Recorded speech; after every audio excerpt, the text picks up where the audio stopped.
everyone, it's Kim. Welcome back to my channel, and if you're new to my channel, welcome. Today I am going to be making homemade vanilla almond granola.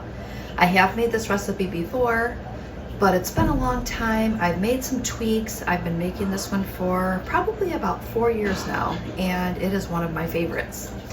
So it only calls for a handful of ingredients, and you may already have most of these ingredients in your kitchen. So the first thing we're going to need is some old-fashioned oats. We're going to be using 3.5 cups of old-fashioned oats, and no reason to write it down. If you scroll down to the description, I will have the recipe there. So, old-fashioned oats. You're going to need 2 teaspoons of ground cinnamon, any type of ground cinnamon that you have. Sorry for the lighting in here. We're in cold, dreary Michigan, and it's just dreary. We'll just leave it at that. 1 tablespoon of vanilla. I have this big old bottle of imitation vanilla flavor. So vanilla extract, whatever kind you have. 1/2 teaspoon of salt. So I just have my salt shaker here.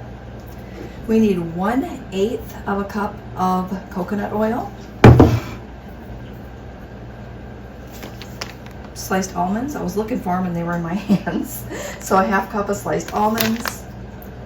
1 tablespoon of Splenda brown sugar. If you don't have the Splenda brown sugar, you can use regular brown sugar. Just make sure that you adjust the points for that. And I'm using 1 tablespoon, so that's about 1/8 of a cup of regular brown sugar. I'll bring this a little closer just so you can see the difference in the conversions. And then the last thing that you need is a 1/2 cup of sugar-free pancake syrup.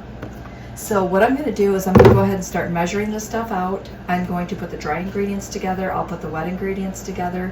You do need to measure out the coconut oil and then melt that in your microwave. So it's just so you know that's what I'm going to be doing. So let me go ahead and get these ingredients measured out, and I'll come back and we will put this recipe together. It's quick to throw together.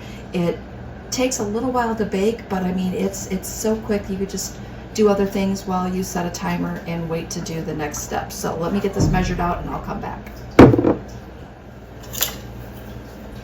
Okay, so in this bowl I have my old-fashioned oats, my cinnamon, my salt, my almonds, brown sugar, and in this bowl I have my vanilla extract, my coconut oil, and my sugar-free syrup.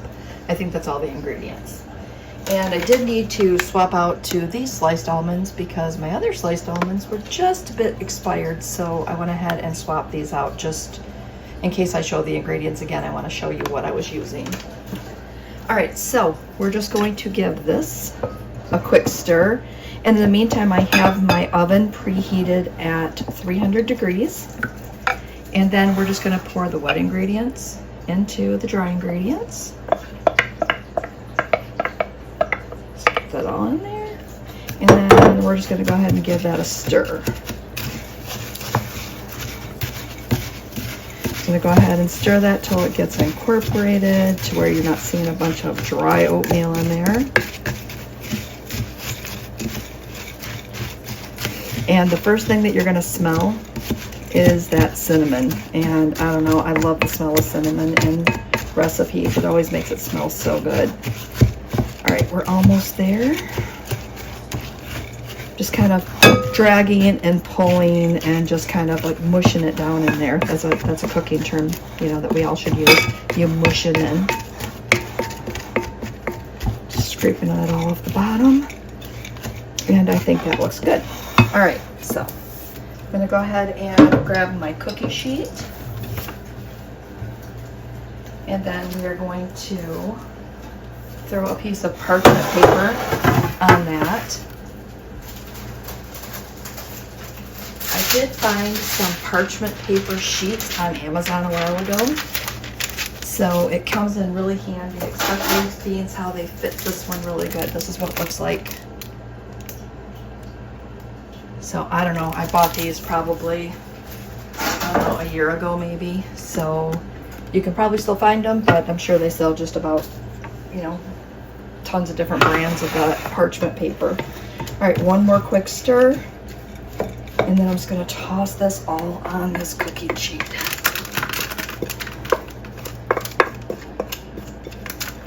All right, So once you get everything on the cookie sheet, you're just going to go ahead and spread that out to as thin of a layer as you can.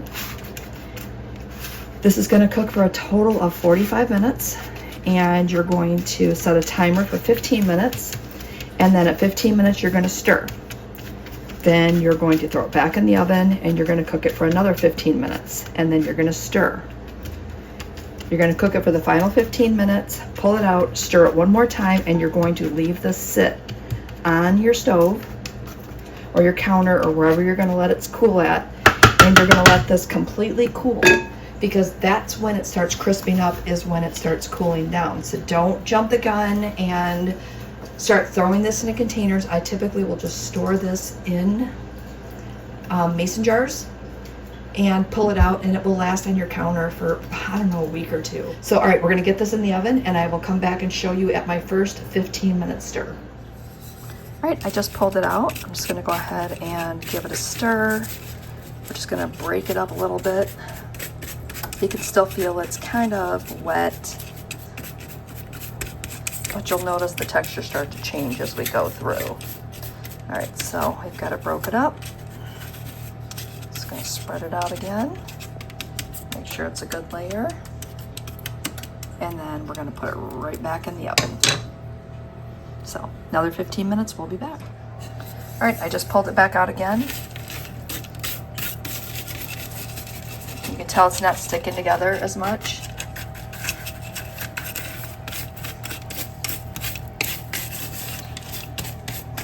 So we're just giving it another stir, making sure we break it up. Then we're going to spread it back out again. And then throw it back in the oven for the final 15 minutes. Okay, here we go. Okay, we just pulled this out. You can hear it sounds a little drier, listen. So I'm just making sure there's no big clumps,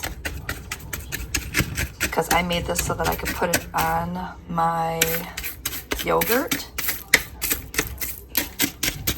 So I'm just making sure I chop it up here. And then I'm gonna probably wait 15 minutes, and then I'll come do the same thing as it's cooling. And